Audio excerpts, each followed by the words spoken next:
Hey there, this is your teacher, Mr. H, and you're watching a special episode of History in a Hoodie, Standard Smackdown. I'm here to get you ready for your upcoming unit test by breaking down the Georgia Studies standards. My goal is your A, so let's get this show started.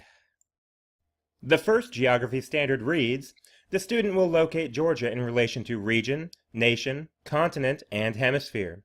This standard is pretty straightforward in asking, where are we right now? The phrase in relation means that we will use relative location by identifying where our state is compared to other known places on a map. The first parts of this standard talk about region and nation. Georgia, our state, is found in the southeast region of the United States, nearby other southeast states like Alabama, Florida, and South Carolina. If it helps you to remember our region, think about college football's Southeastern Conference, or SEC.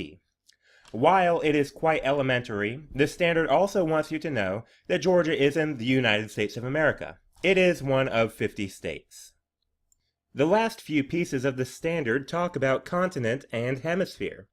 Georgia, along with the rest of our states and a few other countries, is found on the continent of North America. The entirety of North America is found in the northern hemisphere, meaning north of the equator.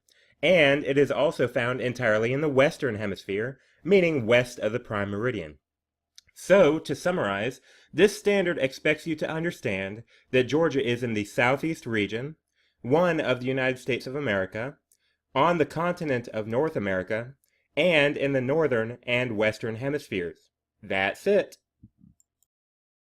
The next geography standard reads, the student will distinguish among the 5 geographic regions in Georgia in terms of location, climate, agriculture, and economic contribution.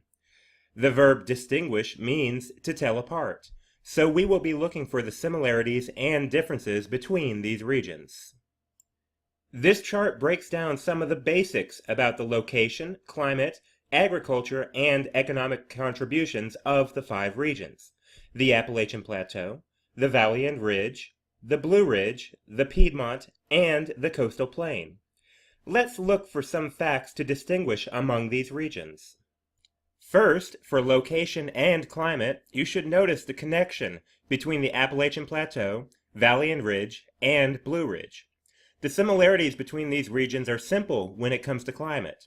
They are all further north, and they all have higher elevations than the rest of the state. Both of these factors contribute to the cooler temperatures.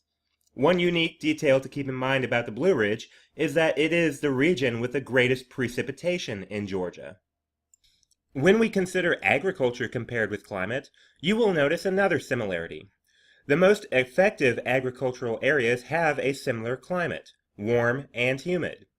Georgia's climate is called humid subtropical, which means that we experience long growing seasons in the spring, summer, and fall, and that sufficient precipitation falls on our farmland to be able to grow a wide variety of crops. The coastal plain region is the most significant region for growing crops, but don't forget the Piedmont, which is important for animal products like beef and poultry. Finally, with the economic contributions, we do have some regions of the state where tourism is important, places near the mountains, and places near the ocean and beaches, which would be the up north regions and the coastal plain. The Piedmont is home to most of the huge cities in the state: Atlanta, Macon, Augusta, Marietta, Athens, and others. So it is no surprise that manufacturing industries are found in the big cities. The special region for economics is the Valley and Ridge, where the city of Dalton, Georgia is nicknamed the carpet capital of the world. The last geography standard, but not the final standard on this unit test, says the student will locate key physical features of Georgia and explain their importance. The examples of physical features attached to the standard include the Chattahoochee and Savannah rivers, the Appalachian Mountains, the Fall Line, the Okefenokee Swamp, and the Barrier Islands. The Chattahoochee River is the largest river in Georgia. It begins in the North Georgia mountains, flows south just past Atlanta, and continues south to form a part of our western border with Alabama. The Hooch, as it is lovingly nicknamed, cuts through Florida a bit before dumping into the Gulf of Mexico. The Savannah River starts not far from the Chattahoochee, also in North Georgia, and forms up almost our entire border with South Carolina, as it flows southeastward toward and into the Atlantic. These rivers are important because they provide water for reservoirs, some limited sea transportation, and recreational activities like tubing and kayaking. The Appalachian Mountains are the eastern United States' major physical feature, which run from Georgia all the way into Maine and Canada in the north. While the mountains only dip a bit across Georgia's northern border, they are the source of several of our river systems, making them very important to our state's geography. The Appalachians are very fun for hiking, and many outdoors enthusiasts try out the Appalachian Trail, which runs hundreds of miles north along the range. The fall line on the map is a separation of the Piedmont and the coastal plain. Geographically, it is an elevation drop from the higher Piedmont to the flat coastal plain. This elevation change is significant for shipping along our state's rivers because the fall line means waterfalls, which ships cannot go up. This is the reason several cities grew up on rivers at the fall line. It is the furthest inland that a ship can go. The cities of Columbus, Macon, and Augusta are found at the fall line at the shores of the Chattahoochee, Ocmulgee, and Savannah rivers because of ship transportation and because the falls provided hydropower for those towns. The Okefenokee Swamp is in southeast Georgia and crosses the border into Florida. The swamp holds the title as the largest freshwater swamp in North America, and is home to wonderfully unique flora and fauna, like the American alligator and the Florida black bear. These wetlands were set aside as nature preserves decades ago, so the Okefenokee will be saved for generations to come. Finally, the Barrier Islands are just off the southeast coast of the state in the Atlantic. These dozen or so tiny islands are great for beach trips, but they provide a much more important geological need. These islands break the powerful waves of the Atlantic and damaging storms like hurricanes as they reach the mainland coast, limiting the erosion of the coastal plain. Our final standard for this unit, which is a history standard, says, students will describe the characteristics of American Indians living in Georgia at the time of European contact. Those American Indians were the Mississippian tribes, and the standard expects you to know about their culture, food, weapons and tools, and shelter. Mississippian tribes lived in Georgia and across the southeast U.S. from around 800 AD through 1600 AD. These tribes developed a very complex society and culture that astonished the Spanish explorers that arrived first in Georgia in the 1500s.